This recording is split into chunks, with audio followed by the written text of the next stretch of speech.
El análisis político, la entrevista de la semana, la información contada de manera diferente en Hora de Cambio. Desde estos momentos nos conectamos con el Perú en Hora de Cambio. Si quieres estar bien informado, quédate en Hora de Cambio. Imparcialidad, objetividad al momento de darte las noticias con Hora de Cambio. Bienvenidos.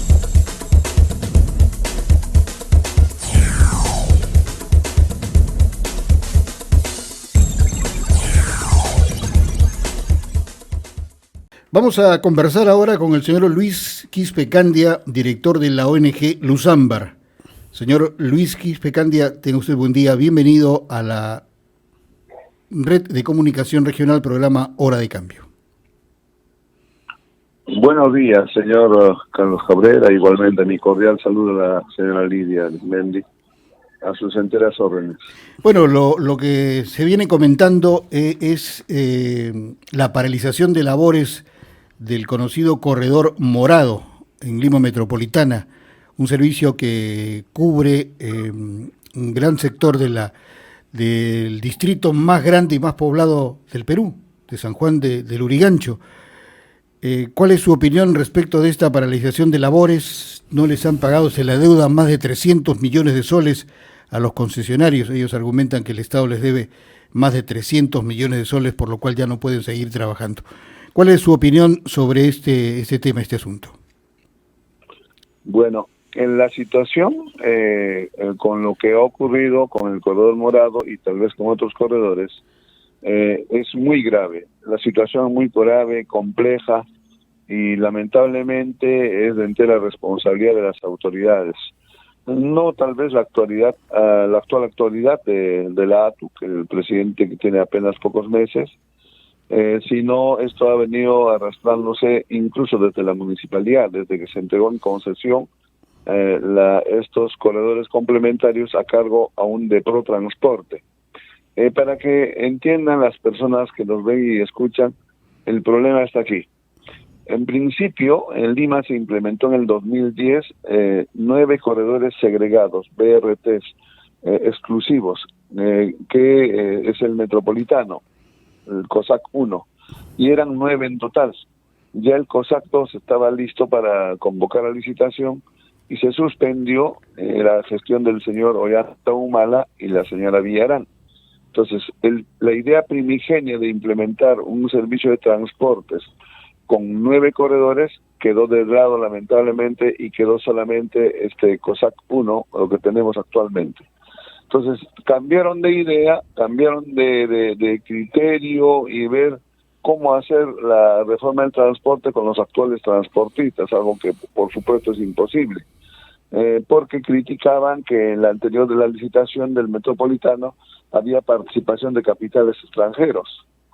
Pero la actitud en ese momento, la posición de la municipalidad nos parece equivocada y lo hemos mantenido así desde un momento, desde un principio.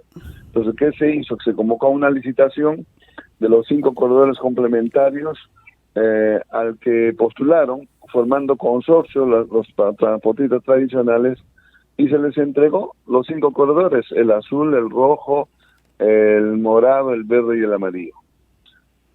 Cuando se implementó el corredor azul, nosotros fuimos sumamente críticos al hacer notar que se estaba implementando con buses que no eran de propiedad de la empresa, que los conductores no estaban calificados, no había recaudo electrónico, no había patios de maniobra. Se aplicó solamente por decisión política. Entonces, con el tiempo han ido mejorando, por supuesto no vamos a negar eso, tanto las empresas concesionarias como su servicio mismo, pero el hecho de que falten más unidades vehiculares hacía que su servicio sea no del todo, digamos, eficaz, ¿no? Entonces, había gente que se quejaba y hay gente que se queja del servicio. Pero ¿qué es lo que pasa? ¿Por qué? ¿De dónde viene la deuda?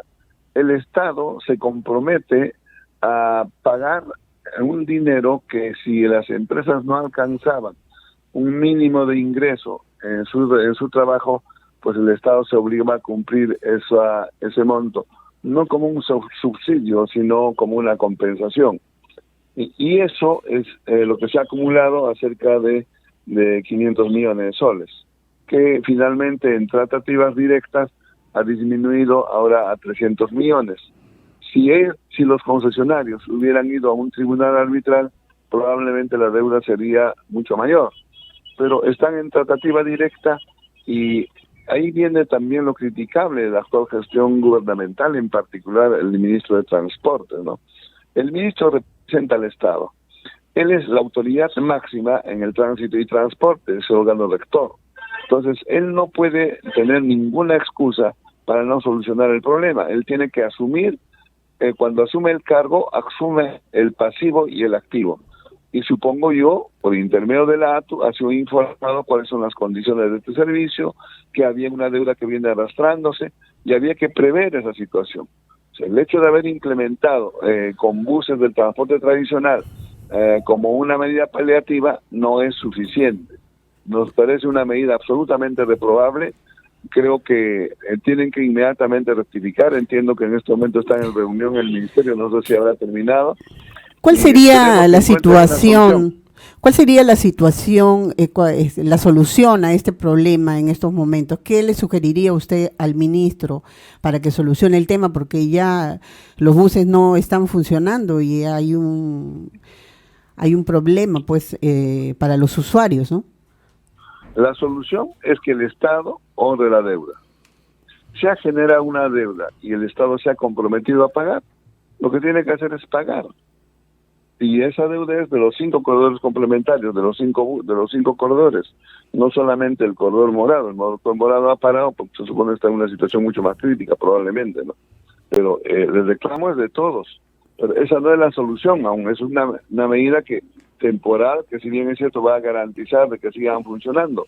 Pero lo que necesitamos es que realmente haya el sistema integrado con 15.000 buses unido al sistema de metro, que haya realmente, se haya implementado realmente en nuestro país, en Lima en particular, un sistema integrado de transporte que consiste en una red de buses unido al sistema de metro que funcionan como un todo, por eso se llama integrado el servicio e integrada la tarifa, para que los usuarios que ingresan al sistema puedan hacer transbordos, pasan a un bus, pasan al tren o viceversa, toman 2, 3 vehículos para llegar a su destino, sin pagar más que un solo pasaje. A eso se conoce como el servicio integrado, porque pueden tomar 2, 3 buses y llegan a su destino rápido, porque está integrado. Y además, de acuerdo a la ley 30.900 que crea la ATU, ese servicio va a estar subsidiado. Esta vez sí, cuando se implemente el servicio integrado, sí va a estar subsidiado el pasaje. El Estado se obliga a eso, mediante la ley 30.900. Entonces, el problema está en que no se implementa el servicio integrado. Seguimos en espera. Tiene 4 años la ATU, va a cumplir 5 años. ¿Usted diría que existe los corredores complementarios? ¿Usted diría que existe una incapacidad de parte del gobierno y de los anteriores también que no han solucionado? Por supuesto, no hay temor en decirlo. Es una muestra, no solamente de esta gestión que está generando este problema actual, sino de las anteriores gestiones, y viene arrastrándose desde la municipalidad. Por supuesto, no hay por qué no señalar, afirmar y reiterar. Esta es una actitud total. ¿Cómo es posible que seamos la única ciudad de Sudamérica que no tiene un servicio integrado? Todos tienen. Chile, hasta Bolivia tiene, ni que decir Brasil, Colombia, todos tienen un sistema integrado de transporte. Venezuela tiene un sistema integrado de transporte. Es increíble. Y Perú, Lima no tiene. Y parece que este asunto del sistema integrado, por lo menos en Lima, va a demorar todavía. Solamente hay un tren, que es la línea 1, que funciona. La línea 2 todavía está en construcción y los plazos se siguen alargando. Se dijo que se construía en 2 años, en 4. Para adelantar el tema, solamente la línea 2 funciona un pequeño tramo en Santa Anita. El otro tramo que está aquí en el Callao todavía le falta mucho tiempo. Cierran calles, avenidas, hay malestar entre la ciudadanía, calles cerradas durante 2, 3 años por nada. El alcalde de Lima les pide que abran, salen los titulares, el alcalde de Lima está en contra del progreso. No, señor, si no funcionan las líneas, ¿para qué cerramos las calles? Los comercios no pueden trabajar, las rutas están divididas, entonces todo esto es un caos, hay mala administración. Ese es otro tema interesante y si usted me permite voy a desarrollarlo, por claro, supuesto. Con mucho gusto, señor. Veamos, a ver, la línea 1 de metro es del Estado. La línea 1 de metro, recordemos que empezó en los años 80 en la gestión del señor Alan García y quedó paralizado frente a una denuncia de corrupción. Ahí quedó el señor Siragusa, que fue el dueño del sistema de Italia, dijo que él había pagado al presidente un dinero y ese escándalo se hizo que se detuviera ese proyecto. Entra el señor Fujimori, durante su gestión no tocó para nada el proyecto del tren, se quedó ahí. Cuando regresa el señor García en su segunda gestión, ya encuentra un país distinto al que dejó. Ya había un libre mercado, ya el país estaba en pleno desarrollo, no podía él cambiar y regresar a la Constitución del 79, que era una constitución absolutamente estatista, en que el Estado ponía el precio a todo, precio al kilo de arroz, precio al kilo de carne, precio al pan, precio al pasaje. Ya con el libre mercado el país se empieza a desarrollar. Entonces, cuando llega a la presidencia por segunda vez el señor García, ve que el país tiene dinero. Entonces, puede el país gastar el dinero e invertir en el tren. Es así que él, con dinero del Estado peruano, termina de hacer la línea 1 del tren. Y como eso es del Estado, se puede subsidiar. Por eso el pasaje en la línea 1 de metro cuesta $1.50, que ningún vehículo, ningún bus cobra esa cantidad, y el medio pasaje 75 céntimos. Obviamente la operación cuesta mucho más, se estima que cuesta 4 soles 40 céntimos, 80 céntimos el pasaje en la línea 1 de metro. Y la ventaja es que este tren es entregado a un privado, no es el Estado quien administra. El Estado construyó, pero le entregó a un privado para que administre y está funcionando muy bien. Pero ¿qué pasa? En la línea 2 tiene otra particularidad, es una APP. De acuerdo a nuestra Constitución, las APP son una forma de impulsar.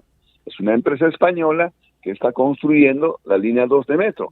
Es una APP mixto, es decir, el Estado tiene un porcentaje y la empresa privada tiene otro porcentaje. El problema en la línea 2 de metro es que el Estado se compromete a liberar los espacios de las estaciones. O sea, se cierra todo para que el Estado libere los espacios, expropie los bienes privados y se pueda hacer las estaciones. Y ese es el problema. O sea, la demora de 10 años de la línea 2 de metro, que no se termina de construir, es porque el Estado no libera los espacios oportunamente y todavía hay espacios que faltan ser liberados para terminar la obra. ¿Qué pasa con el servicio de la línea 1 de metro? Está absolutamente, no atiende la demanda de viaje. Nosotros hemos hecho un informe y le hemos enviado una carta, no al ministro, sino la anterior, a la ministra, haciéndole ver que la gente tiene que esperar 30 hasta 40 minutos esperar el tren para abordar. Es un río, es un mar de gente en Bayóvar para tomar el tren y tienen que tener ese tiempo de espera. Y esperan porque es un servicio rápido y esperan porque es barato. Pero eso hay que mejorar. Entonces hemos tomado conocimiento, hecho contactos con la empresa, hecho las averiguaciones necesarias y se puede mejorar y nosotros hemos planteado que se baje de 3 minutos a 1.5 minutos o a 2 minutos la frecuencia de los trenes para llevar más pasajeros. Finalmente, el antepasado, en diciembre, mejoraron parcialmente el servicio, pero todavía se puede mejorar más. Entiendo que la empresa está pidiendo al ministerio que faciliten, autoricen bajar a 1.5 minutos y no solamente eso, deben comprar ya más trenes. Se está pidiendo que compren 22 trenes para poder atender la demanda de viaje. Porque ¿qué es lo que vamos a tener? En breve, ya el 2027 se supone que se va a inaugurar la línea 2 de metro y cuando se cruce con la línea 1 en la avenida Aviación o se encuentre en la estación central con los pasajeros que vienen en el metropolitano y puedan hacer la interconexión, no van a poder atender. La línea 1 de metro va a estar completamente saturada y se necesita por lo menos 3 años para comprar los trenes que faltan. Se necesita comprar 22 trenes, cada uno con sus 6 coches, y además los 5 trenes que compró el señor Alan García, que son trenes viejos, que hay que cambiarlos, hay que renovarlos, puesto que ustedes habrán visto que se malogra el tren, y esos son los trenes que se vienen malogrando. Entonces hay que mejorar tanto en el servicio de trenes, pues hay urgencia de resolver los problemas también. Bien, señor Luis Quispe-Candia, director de la ONG Luzambar, gracias por haber estado con nosotros unos minutos aquí en Hora de Cambio a través de la red de comunicación regional. Si me permite, solamente una última referencia, porque me importa mucho la pregunta que me hizo la señora Lidia. Sí, porque adelante. Lo que estamos haciendo simplemente es un problema grave, y lo que hay que hacer es resolver el problema de fondo. ¿Cómo se debe resolver el problema de fondo? La ley de 30.900 solamente dice que se entregará mediante concesión a empresas que entren mediante licitación, el que tenga plata. Los transportistas actuales del transporte tradicional no tienen dinero, no tienen solvencia, no tienen crédito. Es imposible hacer el cambio. Pese a eso, el actual Congreso ha autorizado mediante ley modificar la ley que he señalado, permitiendo que se autorice por 5 años. Es decir, eso ya nos condena a seguir esperando 10, 15, 20 años, quién sabe más tiempo. Creo que la única forma, y esto no lo digo, yo soy abogado, no soy economista, pero he conversado con expertos, con gente, incluso funcionarios del Estado, barajando los problemas que se vienen, que la solución que tiene que dar, y he escuchado opiniones favorables al respecto, y la única forma sería, mediante una asociación público-privada, el Estado comprar los buses, los 14.000 buses, o que compre 10.000 buses y 5.000 deje para que los privados que formen consorcios se ingresen y entregar a una empresa privada para que gestione. Es decir, hacer un cambio total inmediatamente a la manera que hizo Chile. Chile, cuando implementó Transantiago, en un día retiró todo lo que existía en transporte. Todos se retiraron. Inmediatamente entraron a operar 5.000 buses. Ese es el cambio. ¿Fue traumático? Claro que fue traumático. Tuvieron que renunciar a 2 ministros, la gente que se quejaba que tenía que caminar. Pero vamos, hoy en día el Transantiago funciona muy bien, todo el mundo está orgulloso, están cambiando ya con buses eléctricos. Entonces, lo que hay que hacer es decisiones, y eso hay que tomarlas. No escatimar en tomarlos en beneficio del país. La población sufre diariamente, ustedes viajarán probablemente en su auto privado, pero la gente que viaja en combi, en Custer, sufre diariamente los sinsabores de un deficiente servicio, un servicio inhumano, la gente es maltratada, los combis se paran donde quieren, recogen cuando quieren, llegan al terminal cuando quieren, es decir, un abuso total y cobran lo que quieren. Hay una ausencia total de la autoridad, una anarquía total, y esto tiene que cambiar. Gracias. Hemos presentado Hora de Cambio. Nuestro equipo de producción ya está trabajando recopilando información para un nuevo encuentro en Hora de Cambio.